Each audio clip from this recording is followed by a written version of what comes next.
राबिया पैदल जा रही थी। रास्ते में कुआं था, उसको बाल्टी और रस्सा नहीं था। एक कुतिया वहां पर बहुत बुरी तरह रो रही थी, कभी कुएं की तरफ जा रही थी, राबिया के चरणों की तरफ आ रही थी। वो समझ गई कि प्यासी है और साथ में बच्चा है, मरेगी की बच्चे भी मरेंगे। आओ देखा ना ताओ देखा, दया बिना दरवेश कसाई। वो दरवेश थी, संत थी, दयालु थी, असली मुसलमान थी। उसने अपने बाल पाड़े सिर के, रस्सी बनाई लंबी, 100 फुट नीचे पानी होता था, और फिर अपने कपड़े निकाल कर शरीर के उसके बांध कर नीचे भिगो कर बाहर टपकाए। निचोड़े एक मटके के टूटे हुए पात्र में कुतिया ने जी भर का पानी पिया, और लड़की ने अपने तो सिर के बाल पाड़े, थोड़ा बहुत खून निकला था, रक्त, ब्लड को साफ किया, कपड़े पहन लिए। क्या कथा सुनाई है गुरुदेव भगवान ने। जब राबिया हज के लिए जा रही थी तो रास्ते में ऐसी नौबत आ गई, एक प्यासी कुतिया राबिया के सामने आके खड़ी हो गई। उसने बच्चे दे रखे थे, पानी का कहीं कोई इंतजाम नहीं था, पास में कुआं था, रस्सी और बाल्टी किसी कारण से कुएं के अंदर गिर गई थी। और राबिया ने देखा यदि इस कुतिया को पानी नहीं मिला तो ये मरेगी, साथ में इसके बच्चे मरेंगे। अच्छी आत्मा थी, परमात्मा की दया कूट कूट के भरी हुई थी। और राबिया ने क्या किया, लंबे लंबे बाल थे, राबिया ने अपने बाल उखाड़े, अपने हाथों से नोच नोच के, खींच खींच के लहू लुहान हो गई, और अपने शरीर के जो कपड़े थे वो उतारे, और बालों की रस्सी बांटकर लंबी सी, और अपने उन कपड़ों से बांधकर उन कपड़ों को पानी में डुबोया, फिर बाहर खींचा, और फिर कपड़ों से निचोड़ के पानी निकाल के किसी फूटे हुए मटके में राबिया ने उस कुतिया को पिलाया। उसके बाद अपने कपड़े पहने, खूनवान पूछा, फिर वो आगे की यात्रा के लिए तैयार हुई। अब भाइयों और बहनों, बहुत सारी बातें हैं। भक्ति राबिया भी कर रही थी, भक्ति आप और हम भी कर रहे हैं, और इस भक्ति के करने से हृदय में दया ऑटोमेटिक उत्पन्न होती है। लेकिन ये जो वर्तमान समय है, ये कलयुग की बिचली पीढ़ी का समय है। हमारे मन में सवाल पैदा होगा कि अगर ऐसी नौबत कभी कभार हम भगत भाई बहनों के सामने वर्तमान में खड़ी हो जाए तो हमने क्या करना चाहिए, हमने क्या फैसला लेना चाहिए। तो भाइयों और बहनों, आप और हमारा फैसला ज्ञान आधार से होना चाहिए। गुरुदेव कहते हैं दया बिना दरवेश कसाई। दरवेश यानी साधु संत महात्मा, जिसके हृदय में दया नहीं है वो साधु भी, वो भगत भी कसाई के समान है। लेकिन ये कलयुग की बिचली पीढ़ी का समय है। ऐसी नौबत ये काल रोजाना पैदा करेगा हमारे सामने, हम तो इन समस्याओं में उलझ के रह जाएंगे। तो हमें वर्तमान में गुरुदेव भगवान ने धर्म कर्म की अच्छे से जानकारी दे दी है कि भाई यहां पर हर प्राणी अपने कर्मों का भोग भोगता है। हम किस किस के कर्म बांटेंगे। कर्मों के कष्ट को हल्का करने वाला, प्रारब्ध में चेंज करने वाला, किस्मत को बदलने वाला आज धरती पर हमारे गुरु के रूप में साक्षात प्रकट है, विद्यमान है। अगर किसी को समस्या है, प्रॉब्लम है, तो गुरु जी का एड्रेस दे दो, गुरु जी का ज्ञान समझा दो कि भैया परमात्मा आए हुए हैं, नाम दीक्षा ले लो, अपनी आत्मा का कल्याण कराओ। हमने राजा जनक की तरह अब काल के जाल में फंसना नहीं है। आज हम रोड पर चलते हैं, कसाई की दुकान आ गई, मुर्गे टांग रखे हैं, बकरा काटने के लिए तैयार कर रखा है, वो बकरा भी चिल्ला रहा है, तो क्या हम क्या करेंगे। हम कितने बकरों के लिए कसाई को पैसे दे दे के बकरे छुड़वाएंगे कि लो जी ये कसाई बकरे को काटेगा, मेरे से देखा नहीं जाएगा।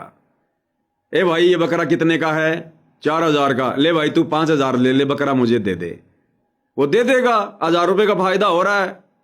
तुम बकरा लेकर चलोगे नहीं, उससे पहले दूसरे का कान पकड़ के लेके आ जाएगा, फिर वो चिल्लाएगा।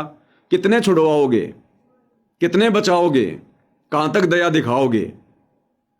तो भाई और बहनों, वर्तमान में आप और हमें ज्ञान आधार से यह पता होना चाहिए, ये काल का लोक है, यहां पर शवपर में भी सुख नहीं है, शांति नहीं है। हर प्राणी अपने कर्मों का भोग भोग रहा है। हम सब यहां पर अपने बाप से धोखा करके सतलोक से चलकर आए हैं। यहां आकर हमने और नए नए ये कर्म बिगाड़ लिए मनुष्य जन्म प्राप्त करके। एक दूसरे का संस्कार एक दूसरे के साथ में उलझा हुआ है। भाई कोई भूखा मर रहा तो मरने दो, कोई प्यासा मर रहा तो मरने दो। आप वहां तक उस भूखे और प्यासे की मदद करो जहां तक आपकी मर्यादाओं पर कोई आंच ना आए, जहां पर आपकी भक्ति पर कोई आंच ना आए। हम केवल वहां तक उनकी मदद करें, उससे ज्यादा नहीं। जहां हमारी मर्यादा टूटने का डर हो, जहां गुरु जी के वचन की अवहेलना होनी हो, वहां कोई मर रहा तो मरने दो, फिर हमने पीछे मुड़ के नहीं देखना। जैसे वर्तमान में काल ने सतलोक आश्रम कमेटी वालों को उलझा दिया। इन्होंने लोगों के मकान बनाने शुरू कर दिए कि वो गरीब है, वो गरीब है। अरे पूरी दुनिया गरीब है, तुम कौन से अमीर हो? तुम कौन से अमीर हो? अपने आप को तुम मुकेश अंबानी समझ रहे हो क्या? ये दुनिया गरीबों का मेला है, सभी गरीब हैं या भिखारी हैं। दाता एक राम, भिखारी सारी दुनिया। किस किस की गरीबी मिटाओगे? लेकिन इन्होंने क्या किया? ज्ञान को आधार बनाया नहीं, काल के जाल में फंस गए। काल तो ऐसी नौबत आए दिन पैदा करेगा, 20 भिखारी तुम्हारे सामने लाके छोड़ देगा रोज। भाई मेरा मकान बनवा, भाई मेरा मकान बनवा। तुम अधिकारी हो मकान बनाने के, तुम अधिकारी हो किसी के कर्मों को बांटने के। परमात्मा आया हुआ है, एड्रेस दो कि भैया ये ले ज्ञान गंगा पुस्तक। तेरे पास पैसे नहीं है तो ये ले मेमोरी कार्ड लगा मोबाइल में, सत्संग सुन, नाम दीक्षा ले, आजा भगवान की शरण में। जैसे हम मरतों हो को परमात्मा ने बचाया, तुझे भी बचाएगा।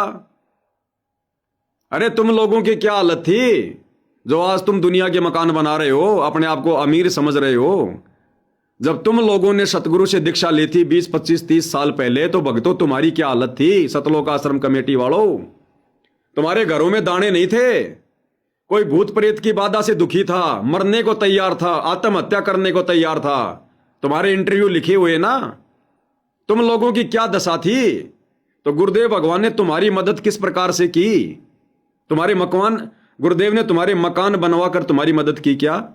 तुम्हारे घर में राशन डलवाया था गुरुदेव ने? किस प्रकार से मदद की? गुरुदेव ने तुम्हारे को दीक्षा दी, तुम्हारे को मर्यादा बताई, तुम लोगों ने भक्ति करनी शुरू की। फिर गुरुदेव के आशीर्वाद से तुम्हारी अच्छी फसल होने लगी, तुम्हारे पशुधन में वृद्धि होने लगी, तुम्हारे घर में कोई सरकारी नौकरी लगा। इस प्रकार से परमात्मा ने तुम लोगों की मदद की। और तुम क्या कर रहे हो आज? उसी परमात्मा के ज्ञान की धज्जियां उड़ाते हुए, मर्यादाओं की धज्जियां उड़ाते हुए, क्योंकि तुम्हारे पास में संगत का अनाप शनाप पैसा आ गया, आज तुम उस पैसे का दुरुपयोग कर रहे हो। तो भाई और बहनों, ऐसी यदि नौबत आ जाए वर्तमान में, तो हम भगत भाई बहनों ने व्यर्थ में इन सतलोक आश्रम वालों की तरह ये दिखावा नहीं करना, और ना ही राजा जनक की तरह हमने व्यर्थ में दया दिखानी है। हम केवल वहीं तक मदद करें जहां तक हमारी मर्यादा ना टूटे। घर पर भिखारी आ गया, खाना मांग रहा है, खाना दे दो। हमने जा जाके भिखारियों को खाना नहीं खिलाना, पूरी दुनिया भिखारी है। घर पर कोई आ गया, भाई साहब मेरे पास में कपड़े नहीं है, पहनने को कपड़े दे दो, पहने हुए कपड़े दे दो, जा जाके कपड़े नहीं बांटने।